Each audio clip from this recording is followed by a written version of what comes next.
इतने अरबों खरबों साल गुजर जाने के बाद आज अगर हम मौजूद हैं, जिंदा हैं, सांसें ले रहे हैं, तो हमारी कोई वक़्त है, हमारी कोई अहमियत है कि रब ताला ने हमें ये सांसें दे रखी हैं। इस कायनात की ताज़ीन व आराइश करके इस कायनात में बहुत कुछ हमारे लिए रख छोड़ा है। हमारी ज़बान पर जायके देकर, हमारी आंखों को बसारत देकर, हमारे कानों को समाअत देकर हम तवाज़ुन बरकरार रख सकते हैं। तो फिर ये दर्द क्या है, फिर ये कर्ब क्या है, ये तकलीफ क्या है? जब इतनी इनायतें हैं, जब इतनी मेहरबानियां हैं, तो फिर हम इस दर्द से आशना क्यों हो जाया करते हैं? हम गमगीन क्यों हो जाया करते हैं, परेशान क्यों हो जाया करते हैं? तो क्या है कि हर शय को इस कायनात में ज़ौजैन में बनाया गया है। हर एक दूसरे की पहचान है। रोशनी को नहीं समझ सकते जब तक अंधेरा ना हो। ठीक इसी तरह तमानियत को, सुकून को नहीं समझ सकते जब तक कि कर्ब ना हो, दर्द ना हो। और वो बता दिया करते हैं, जब मैं गौर करता हूं तो वो कहते हैं कि ये तकलीफ तुम पर आती है और तुम चीख उठते हो, ये तुम्हारे अपने किए पर हुआ करती है। और जब मैं आसानी देता हूं तो तुम यूं पलट जाते हो जैसे हमें जानते ही नहीं। तो फिर मुझे नजर आता है कि मैं शुक्रगुजार नहीं हूं। फिर मैं गौर करता हूं तो वह कहते हैं कि अगर तुम शुक्रगुजार बनोगे तो मैं और अता करूंगा। मगर मैं अपने गिरदाब में फंसा, अपनी परेशानी में फंसा, उसी दर्द को लिए बैठा। तो फिर वो कहते हैं कि हर मुश्किल के साथ आसानी है।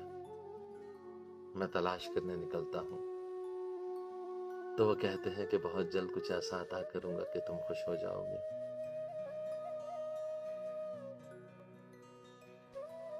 तो यूं ढूंढते ढूंढते मुझे मालूम पड़ता है कि एक राह है, जिस राह के बारे में उन्होंने बता रखा है, जिसको उन्होंने सिराते मुस्तकीम का नाम दिया। और क्या ही मेहरबान है कि उस राह पे चलने वालों को जिस कैफियत से वो दो चार करते हैं उसके मानी भी सिखा दिया। उनको अनमता अलैहिम वाले कहा। और जिसको वो इनाम दे दें तो फिर उसको और क्या चाहिए।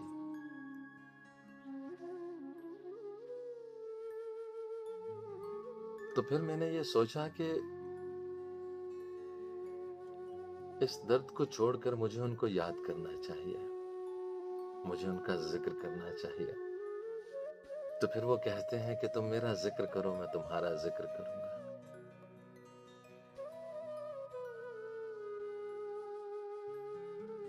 तो फिर कुछ लर्जा तारी होता है, मेरा जिक्र, मैं जिक्र के लायक नहीं।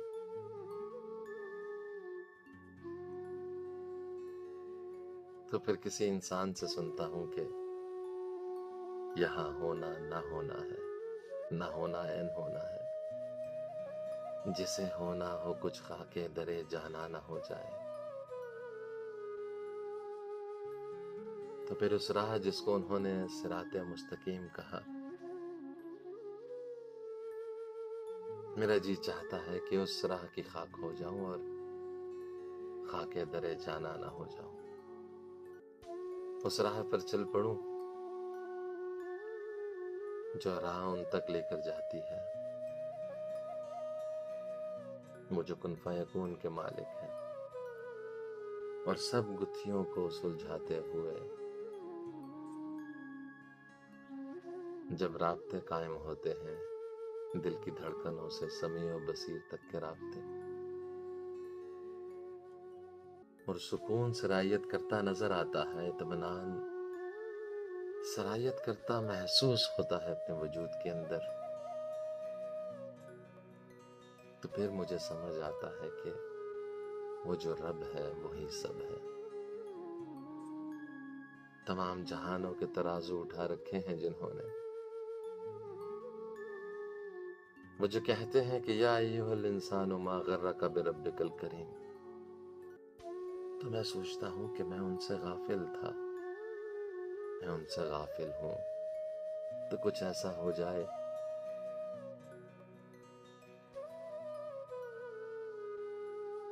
کہ میں جو فراغت کے لمحات حاصل کروں، جیسا کہ انہوں نے کہا کہ جب تمہیں فرصت حاصل ہو تو میرا ذکر کرو، مجھے یاد کرو، تو میں ان کو یاد کر سکوں، میں چھوڑ دوں فکر فردا، میں چھوڑ دوں ماضی کے پچھتاوے، میں چھوڑ دوں اپنے حال کی فکر۔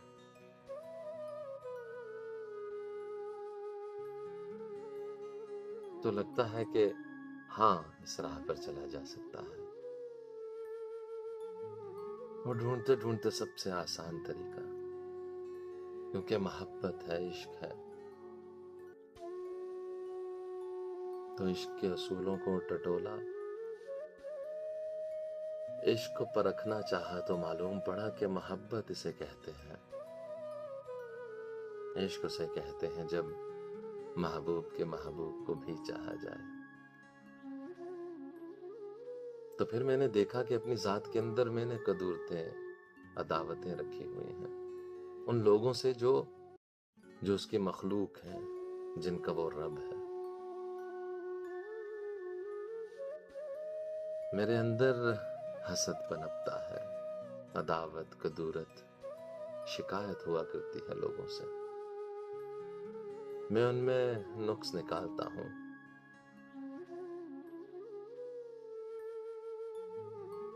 میں ان پر تنقید کرتا ہوں، تو مجھے معلوم پڑا کہ ہاں، پہلا قدم اس راہ پر چلنے کا یہی ہو سکتا ہے کہ میں ان میں وہ خوبصورتی دیکھوں، تلاش کروں جو میرے رب نے ان کو دے رکھی ہے، اور ان سے محبت کروں۔ محبت کے تقاضوں میں سے سب سے ضروری اور پہلا تقاضا کہ محبوب کے محبوب کو بھی چاہا جائے۔ تو چلنا ہے اس راہ پر جس راہ کو انہوں نے صراط مستقیم کہا ہے، اور شامل ہونا ہے ان صفوں میں جو انعمت علیہم والوں کی صفیں ہیں۔ تو محبت کرنی ہوگی ان کی محبوب خلقت سے، خوشیاں چاہیے تو خوشیاں بانٹنی ہوں گی، آسانیاں چاہیے تو آسانیاں تقسیم کرنی ہوں گی، اپنی تکلیف سے راحت چاہیے تو کسی اور کے پاؤں میں چبھا ہوا کانٹا نکالیے، رب تعالیٰ کی نعمتوں اور برکتوں کا نزول ہوگا آپ پر۔ کچھ اچھا لگا ہو تو دستے دعا جب بلند ہونا چیز کو یاد رکھیے گا، اور کوئی بات سما خراشی کا باعث بنی ہو تو معذرت چاہوں گا۔ سانسوں نے وفا کی تو انشاءاللہ اگلے اتوار کی شب رات 12 بجے پھر حاضر ہوں گا۔ عاطر علی سید کو اب اجازت دیجیے گا۔ اللہ آپ کا حامی و ناصر ہو۔ اللہ حافظ۔ پاکستان زندہ باد۔